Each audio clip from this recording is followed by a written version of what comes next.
Então, hoje é nossa última aula de geografia e amanhã é nossa última aula de filosofia. Micaela, bom dia. Carol, bom dia. Aí na semana que vem nós não abriremos aula, né? E provavelmente o nosso foco vai ser os alunos segundo, terceiro e quarto bimestre que precisam mais urgentemente de produzir atividades, né?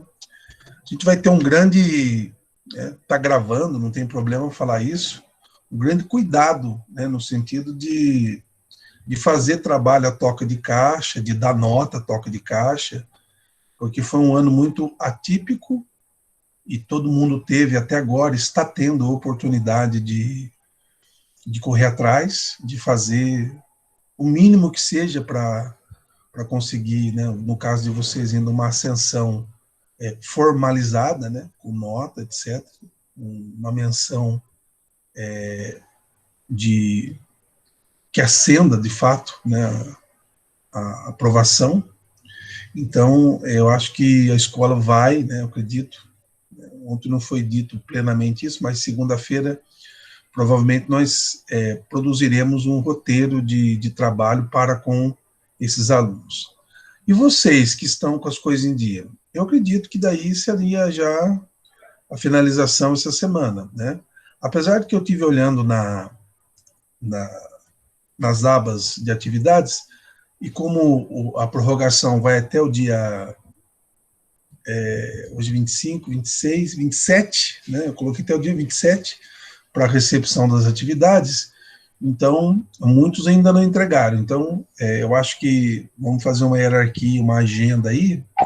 É importante que a gente entregue as atividades do quarto bimestre, aqueles que estão em dia, obviamente, mas quem não está também, vamos começar do final para trás, né? Primeiro entregar o quarto bimestre, e aí na semana que vem e na próxima, as pessoas que necessitarem, e aí a gente vai trabalhar com as atividades que estão a dever, né? Acho que isso é importante.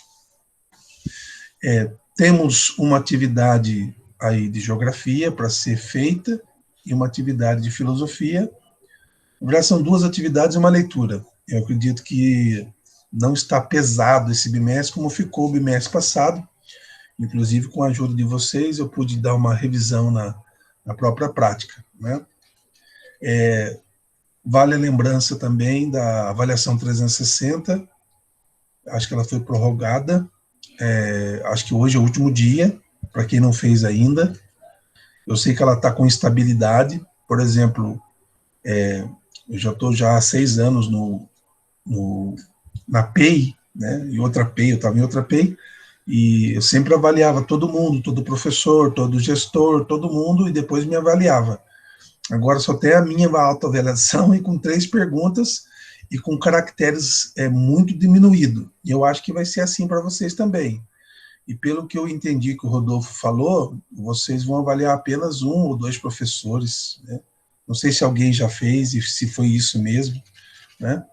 E o que estava acontecendo era que professor que você avaliar, ele necessariamente teria que ter dado aula para você. Como é que você vai avaliar um professor, por exemplo, a Simone, que não pode ter dado aula já, você conhece, gosta, etc., mas ela tem que ser uma professora que dá aula, né? Tem uma aula atribuída. Enfim, né? Esses seriam os recados da nossa aula de hoje. Eu então pretendo hoje encerrar, então, como eu iniciei o ano, né? Em forma meio que os judeus, eles escrevem muito em quiasmo, então, ou seja, eles falam uma coisa no início e terminam falando a mesma coisa, né? Nós iniciamos o ano de 2020 na escola, retomando em geografia o conceito de globalização e uma preocupação muito grande com a terra, com a casa comum, né? É um discurso hoje não só em relação, bom dia Ana Vitória, em relação as nossas reservas naturais, que já dissemos várias vezes que elas são finitas, né? Isso é uma concepção já da década de 90. Começou na Conferência de Estocolmo, lá nos anos 60 e 70, quando, num estudo mais aprofundado, os países, poucos deles estudando, e seus cientistas, seus ambientalistas, chegaram a essa conclusão.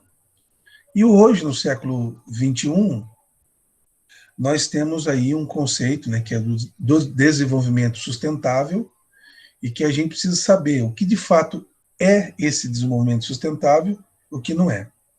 Muitas pessoas procuram, com esse discurso, às vezes, tirar certo proveito econômico, né? E isso moralmente também não está correto. Então, a sustentabilidade hoje, segundo um pensador chamado Leonardo Boff, que levantou uma bandeira já há muitos anos, né? Pelo menos nos anos 90 ele já falava disso, junto com a Eco 92, realizada no Brasil, e ele faz menção àquela Carta da Terra que nós tivemos contato, né? Que como deixaríamos a Terra, né? Esse cuidado, esse zelo pelo planeta ou pela nossa casa comum. E se a gente lembrar a redação da Carta da Terra, alguns nomes historicamente são importantes, por exemplo, como o do ex-presidente da União Soviética, né, do líder soviético, o Mikhail Gorbachev, né, o Stephen Rockefeller, o Maurice Strong, e aqui na América Latina, Mercedes Sosa, né, entre outros grandes pensadores que assinaram e estiveram adjuntos à constituição dessa carta, que é uma carta inspiradora para o século XXI, do modo como o ser humano iria se relacionar com o planeta Terra. E no preâmbulo dessa carta, se vocês me permitem, eu estou com ela aqui, por que se fala que a sustentabilidade é uma questão de vida e morte? Porque no preâmbulo, mais ou menos, estava escrito assim, ou ipsis literis, né, porque eu vou ler em aspa. Estamos diante de um momento crítico da história da Terra. Então, nós estamos falando do período de 1987 a 1992, período crítico da história. Nós estamos há 30 anos disso, mais de 30 anos, né? 28, 30 anos. Numa época em que a humanidade deve escolher o seu futuro.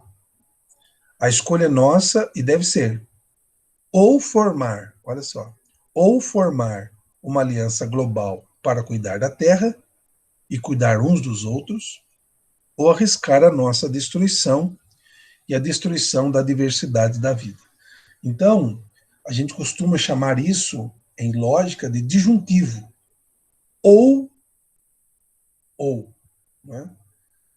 Quando eu tinha 11 anos, eu descobri a minha vocação filosófica lendo um texto da Cecília Meirelles na escola. Eu sempre falo desse texto, né? Chama-se Ou Isto ou Aquilo. Inclusive, quando eu me formei em pedagogia, eu fiz um poema baseando-se nessa ideia do disjuntivo. Ou você faz isto ou você faz aquilo. Um poema da Cecília Meirelles, ela diz, ou você deita e dorme, ou você levanta e corre. Não dá para fazer as duas coisas ao mesmo tempo.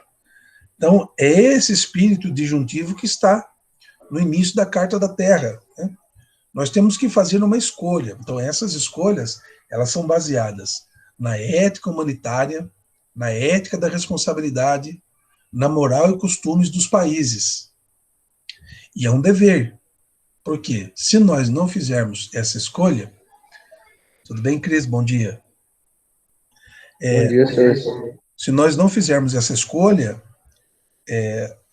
a tendência é que a destruição, né, a decadência do planeta e da biodiversidade vá acontecendo. Então, a escolha é uma aliança global para cuidar da Terra E ao cuidar da terra, cuidemos-nos uns dos outros.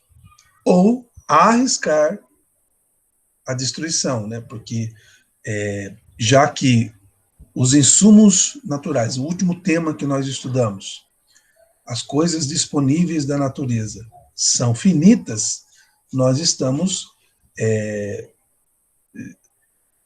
Só para vocês terem uma ideia, a quantidade de espécies que foram extintas de 1987 até 2019 é de assustar qualquer pessoa. Então, nós já optamos, nós que eu digo o ser humano, a raça humana, optou pela destruição. Porque se nós conseguimos ainda, num ritmo muito acentuado, estar, de certa forma, trazendo e conjecturando e fazendo, que é o pior, a extinção evoluir, é sinal de que nós não estamos preocupados com essa casa. Por isso que o Leonardo Boff coloca como uma questão de vida ou de morte, né? De vida ou de morte. Por quê? Porque é preciso ter clareza em alguns aspectos. Primeiro, é que nós estamos em direção de um destino comum. Quando digo nós, não é no sentido antropológico somente, ou no sentido antropocêntrico. Nós no centro, o ser humano. Nós passamos da Idade Média, que era um teocentrismo, o Deus no centro da história, conduzindo toda a humanidade para os desígnios que indicavam a Escritura, né?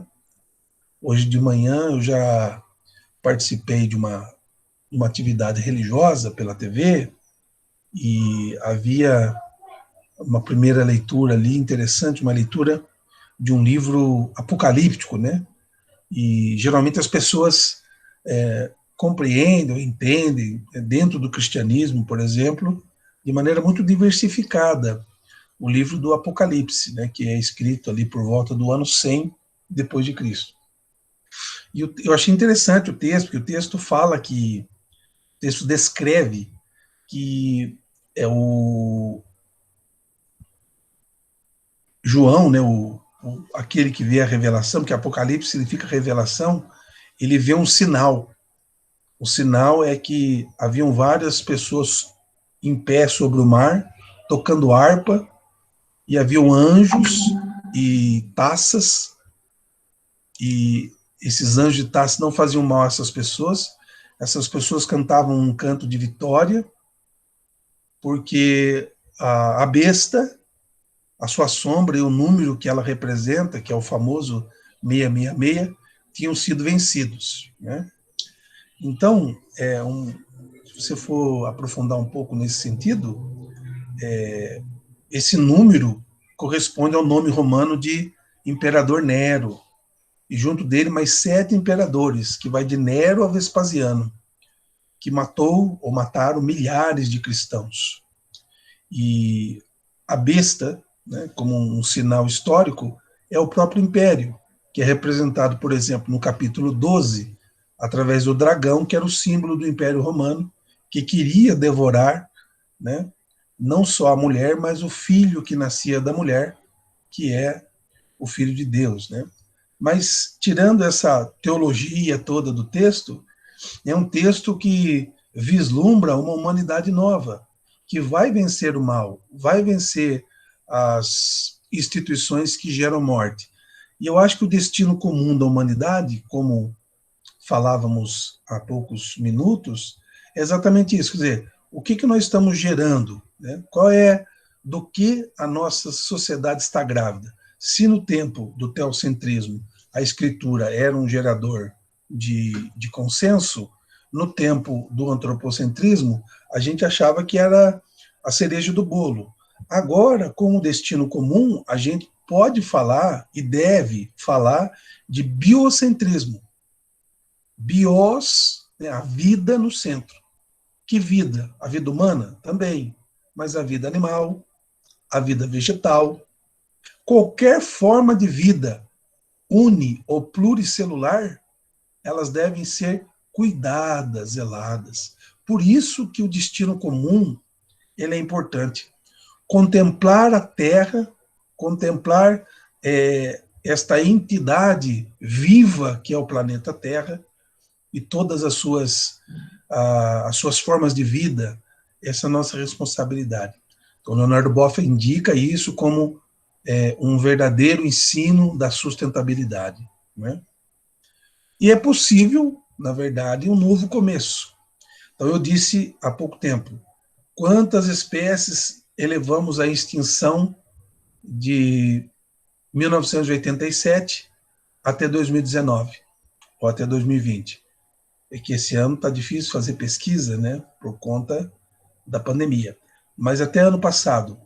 Então, muitas dessas espécies, elas foram extintas exatamente pela liberdade de caça, ou por não respeitar, por exemplo, o tempo da desova e da procriação. Vocês sabem, por exemplo, que a pesca ela é permitida aos ribeirinhos, a quem vive de pesca à beira de rios no Brasil. Vocês lembram também que 97,5% da água do mundo, não do Brasil, do mundo, ela é salgada, imprópria para beber, imprópria para consumo. E apenas 2,5% ela é de água doce, portanto, água potável, água própria para beber. Desses 2,5%, mais de 1,3% está congelado nas geleiras, não está disponível. Então, nós temos 1,3 ou 2% de água disponível. Agora, transformando, eu já falei disso, esse 1,3% em 100%, 40% dessa água potável está no Brasil. É muita água que nós temos. Então, como pode pessoas morrerem de sede ou não terem água potável, ou não terem um poço, não terem um rio, não terem condições mínimas, ao menos para tomar água? Então, um novo começo é possível. Sustentabilidade é pensar nesse novo começo.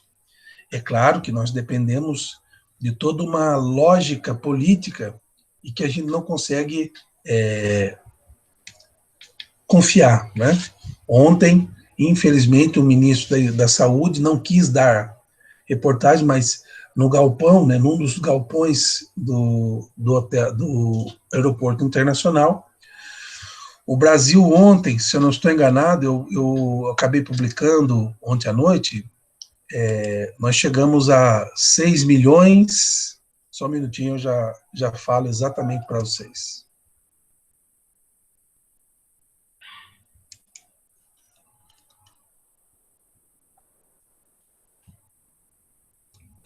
6.121.449 casos. 6.121.000, quase 6.200.000 casos confirmados de Covid-19. Só de material para fazer exame, alguns já vencidos e para vencer, chegam a quase 7 milhões. Estão estocados no aeroporto internacional. Isso é um desmazelo com o dinheiro público, e com a população e com quem está doente, com quem já morreu. Ontem chegamos a 167 mil mortos, né? E uma outra estatística, né, geográfica também, sociológica, dos meus estudos, apontam que houve um aumento nessa... Se você pegar 28 dias, ou de 26 a 28 dias, de 30 de setembro a 27 de outubro, que foi da 29ª à 32ª semana, nós tivemos 542 mil casos. Nós tínhamos descido mais de 250 mil, né? De 800 para 540, 890 para 540. Agora, de 28 de outubro a ontem, 24 de novembro, portanto, da 33ª semana à 36ª, nós subimos para 680 mil casos. Isso dá mais ou menos um aumento em 26 dias de 20,2% de contaminados. E nós temos aí o quê? Quantos insumos perdidos? Porque não tem o que fazer, não tem uma logística preparada para distribuir esse material. E por que esse material? Então ele vai ter que dar conta lá no Tribunal de Contas da União, por que isso estava lá, e provavelmente evitou de falar para não se complicar com o presidente, enfim. Enfim, destino comum e um novo começo é possível, né? Eu acho importante, quando uma pessoa fala, que é importante a gente ter consciência que as coisas começam numa pequena via, né? Uma expressão tirada de Teresa de Lisieux, uma religiosa que viveu no final do século passado, início do século XX, e aos 24 anos faleceu de tuberculose. Sofreu muito. E a igreja chama de doutora, né? Ela escreveu um diário de uma alma, e dentro desse diário aparece uma ideia de pequena via, ou seja, a pequena via das bondades diárias. E isso vale também para a casa comum, né? Por que vale? Porque pequenos gestos, né? Se você assistiu o filme Todo-Poderoso 2, o da Arca de Noé, né, a nova arca, você vai lembrar que o Morgan Freeman diz, como Deus para a esposa do senador, que através de pequenos gestos você muda o mundo, né? E essa frase ela é interessante e verdadeira, né? Você quer mudar o mundo com um grande gesto, é muito difícil, né? Então, como se muda o mundo? Se muda o mundo com pequenos gestos de caridade, fraternidade, solidariedade, diariamente, né? Então, é possível e é necessário um novo começo. Bem, terceiro, para esse novo começo é preciso, então, uma nova mentalidade, uma nova maneira de pensar, né? Veja, para que haja a transformação da mente, uma nova forma de ler e ver a realidade, com clara evidência de que o pensamento criou uma situação calamitosa, por exemplo, como advertia o grande Albert Einstein, né? Não pode ser o mesmo que vai nos tirar dela, né? Precisa mudar essa mentalidade, né? Fundamental também seria a mudança dos afetos, do coração, né? Por quê? Porque voltamos ao primeiro bimestre, interdependentes globalmente. E hoje muito mais interdependentes, porque quanto interdependentes estamos interconectados pelas redes sociais. E as redes sociais hoje são uma grande alavanca de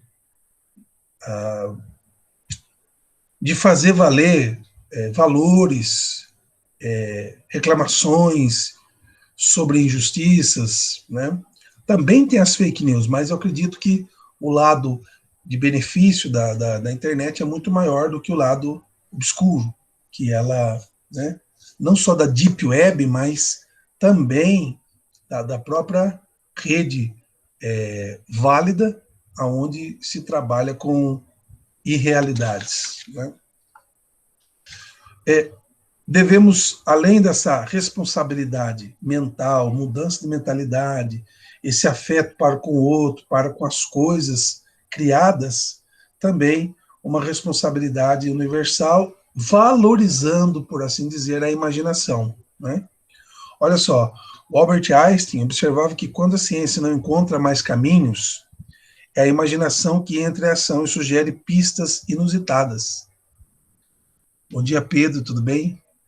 Hoje, precisamos da imaginação para projetar não apenas um outro mundo possível, mas um outro mundo necessário.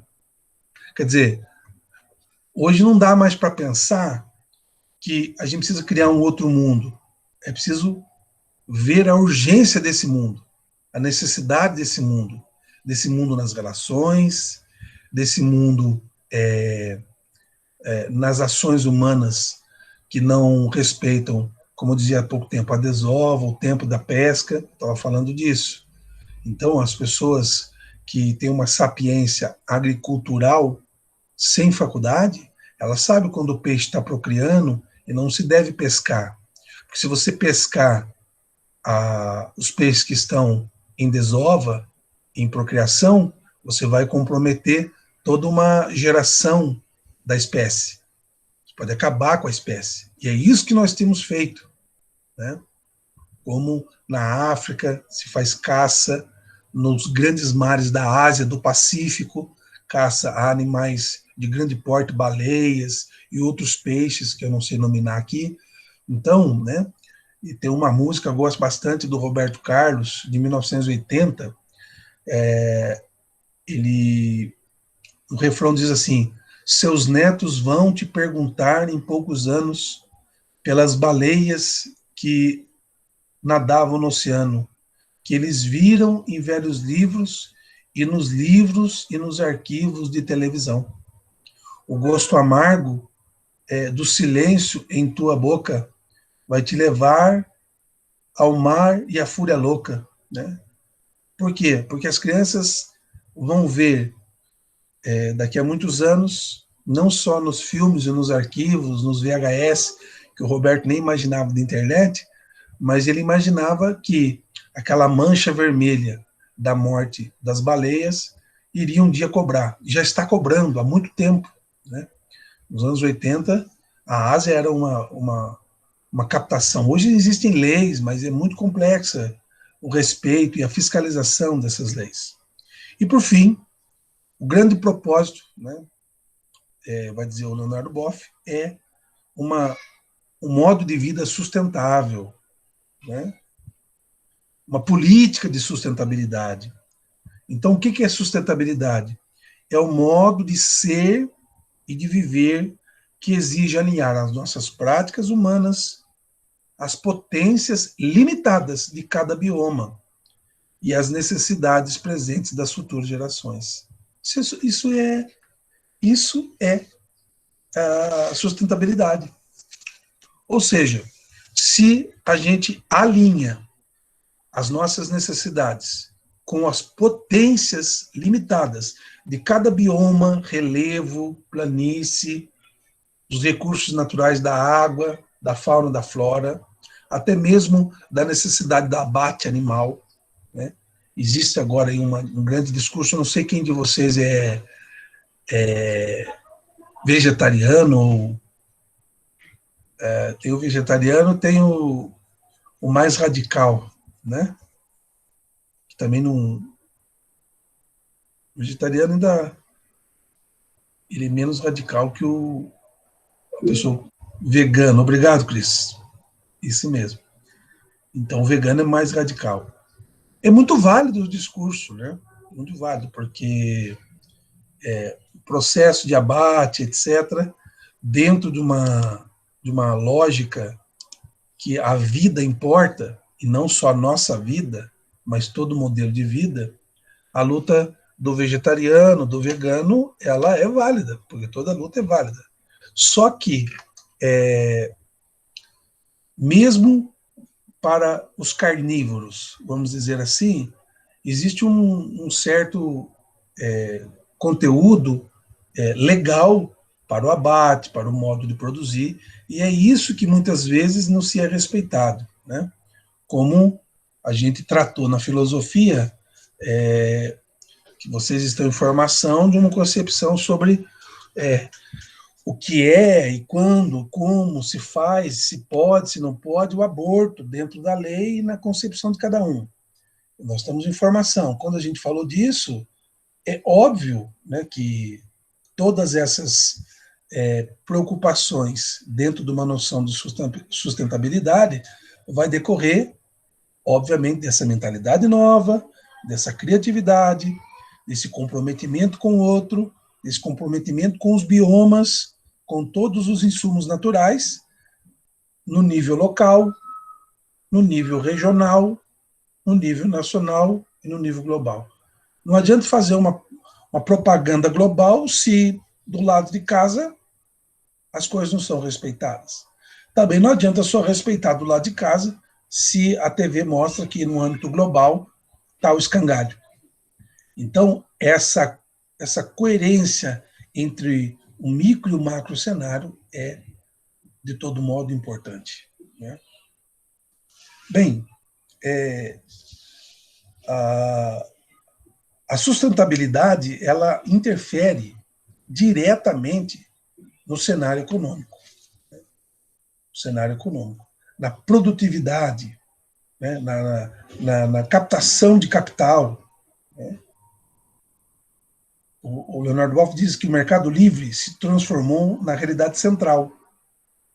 Eu acredito que esse seja um dos grandes problemas na visão do Boff. Né? Por quê? O mercado livre, ele não pode, ou não deve, ou não deveria ser o eixo central de análise da vida sócio-humana. Por quê? Porque se você tem uma régua, né? Então, está aqui uma régua. Eu vou medir se as coisas estão boas. Quantas réguas eu vou precisar? Vou precisar de várias. Inclusive, eu tenho várias aqui para mostrar. Tudo de aluno que esqueceu na escola, olha só. Se vocês precisarem de régua, ano que vem eu tenho a régua aqui, ó. A régua da economia não é a única régua. Olha só quantas coisas tem. Temos saúde, temos emprego, né? Temos educação, né? Temos questão de seguridade social, previdência, temos questão de idosos, temos a questão da dignidade de todas as pessoas, portanto, não ao racismo.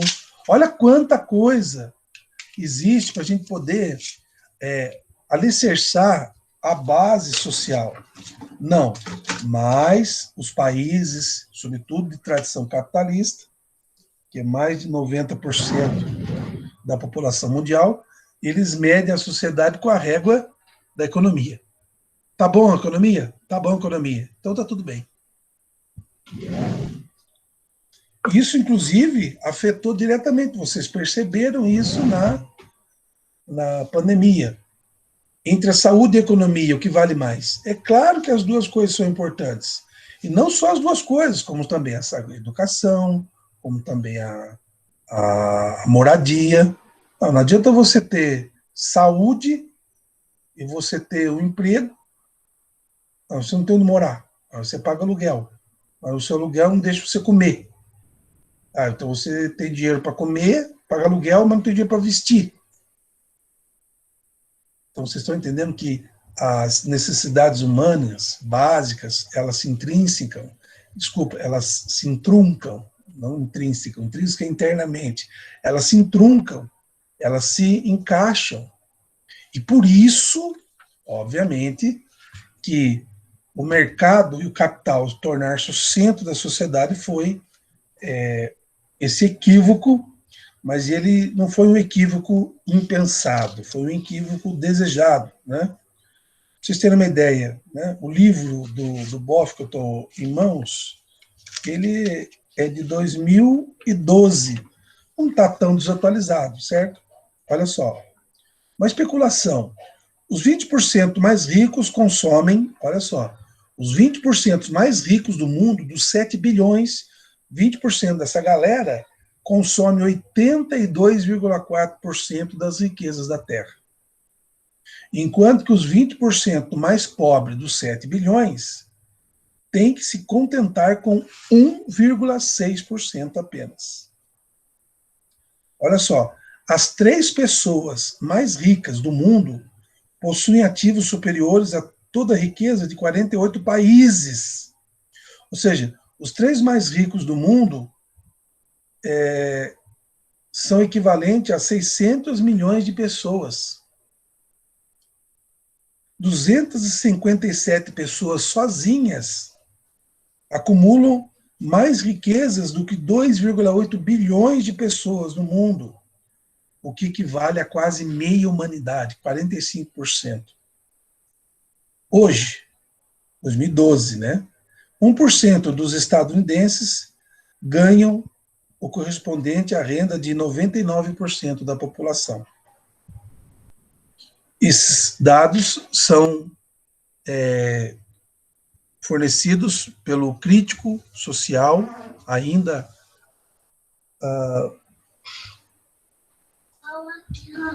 aquelas 3 bolinhas que você comprou para mim. Onde que tá? As bolinhas? Está perto da minha caixinha de remédio.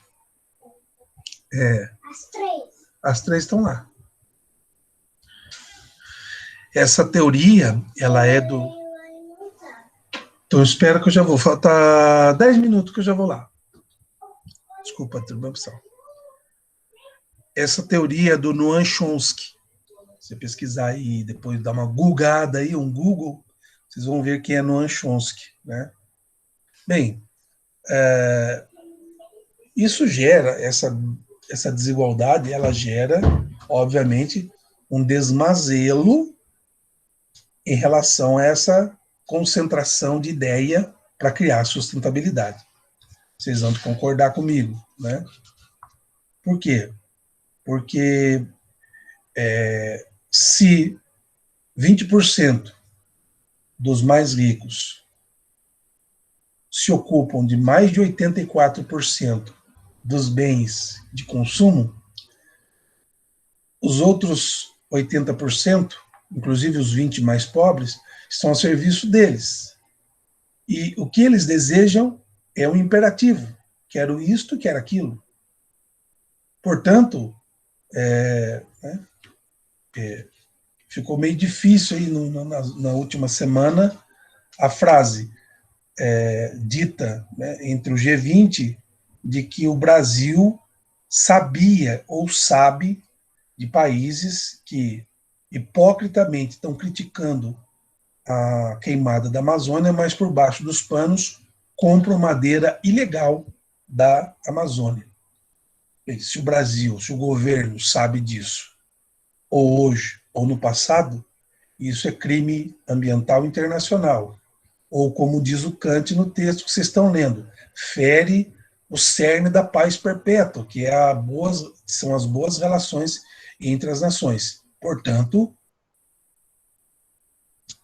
de que ser cortado na raiz. E isso não aconteceu, não é? Bem, o Boff, ele traz o seguinte: a gente está caminhando por uma dizimação, por uma destruição. Durante os 4, mais ou menos, os 4,4 bilhões de anos, muito tempo, hein?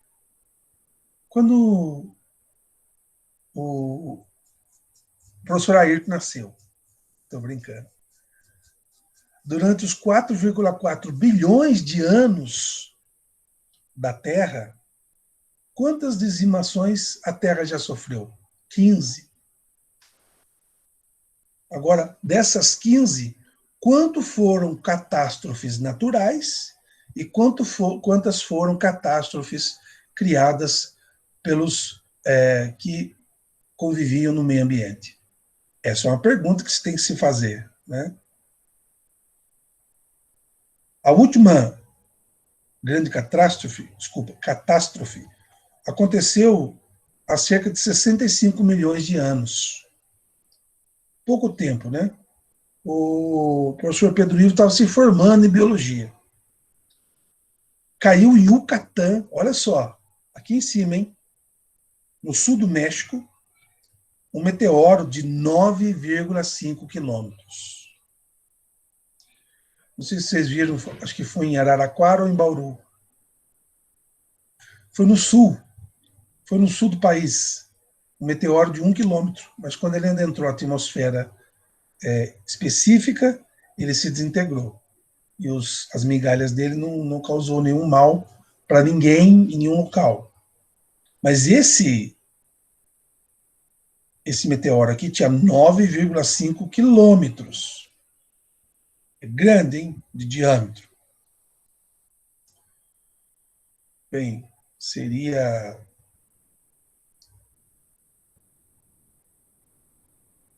Tentando falar em espaço, né? Foi esse meteoro de 9,5 quilômetros que dizimou os dinossauros, depois que eles viveram mais ou menos 133 milhões de anos na face da Terra. Nosso ancestral vivia no topo das grandes árvores, obviamente próximo, né, de um chimpanzé, escondendo-se dos dinossauros. Pôde descer ao solo e fazer um percurso evolucionário, que culminou no que hoje nós chamamos de Homo sapiens sapiens, o atual homem, né? Bem, obviamente que o Boff está dizendo que essas 15 últimas, ou essas 15 catástrofes, inclusive a última, que dizimou os dinossauros, não foi culpa do homem, porque nem havia consciência humana. O Homo sapiens sapiens, ele surgiu após, né, o antropoceno, o Homo sapiens sapiens, ele surge após esse meteoro de Yucatán, que matou os dinossauros. Mas, então, dessa fase, dessa situação para cá, o que o homem, sapiens sapiens, olha só, o homem sapiens, o homem de Neandertal, os nossos ancestrais, que não refletiam, não pensavam, que viviam somente pelo viés do instinto, eles tinham, vamos dizer assim, mais consciência da realidade natural do que nós. Tudo bem, o homem sapiens sapiens constrói prédio, engenheiro, sabe que sofre, sabe por que sofre. Nós sabemos. Mas destruímos mais também. E quem sabe, e aqui eu encerro, seja a primeira vez na história humana que a gente esteja destruindo, né, por força da ganância, seja dos 20% mais ricos, ou por sobrevivência dos 20% mais pobres, estamos destruindo o nosso planeta. Né? Muito bem. O livro que eu estou utilizando com vocês é esse aqui, ó. Sustentabilidade, Leonardo Boff. Com isso, nós encerramos a nossa aula de geografia do ano. Né? Foi um prazer muito grande, falar a verdade para vocês, ministrar a aula de geografia. Foi um desafio também, né? Porque a professora Carol é muito competente, mas ela tem o limite da aula por ser PCA, e a acolhida de vocês, né, o grupo de vocês, eu só tenho a agradecer, né? E que seja da Oxford ou a do Butantan, a Coronavac, seja uma delas, seja a Sputnik 5, as 3 vacinas mais próximas de nós, que elas possam, de fato, nos ajudar com as suas 2 doses a nos encontrarmos, a partilharmos a vida e, de fato, fazer com que essa teoria do Leonardo Boff se torne realidade a partir do chão da nossa escola, a partir da nossa casa, a partir dos nossos ideais de comunidade, indivíduo, de pessoa e ser humano. Né? Agradeço a vocês hoje mais uma vez pela participação na aula. Vou só fazer aquela fotinha que eu já peguei para fazer 2 vezes, esqueci. Vamos lá.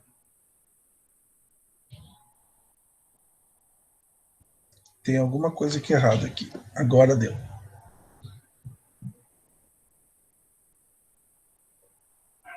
Valeu. Opa. Então, boa quarta-feira. Deus abençoe a todos nós. Né? Boas aulas. E a gente se vê amanhã na aula de filosofia para o encerramento mesmo. Até mais. Até mais, senhor. Até amanhã.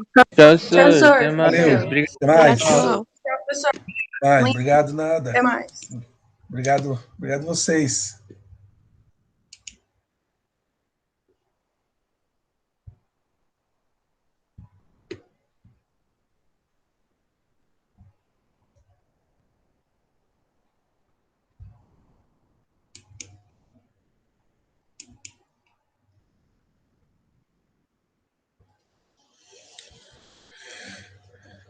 O livro do Boff é muito bom. Né? Vocês que vão poder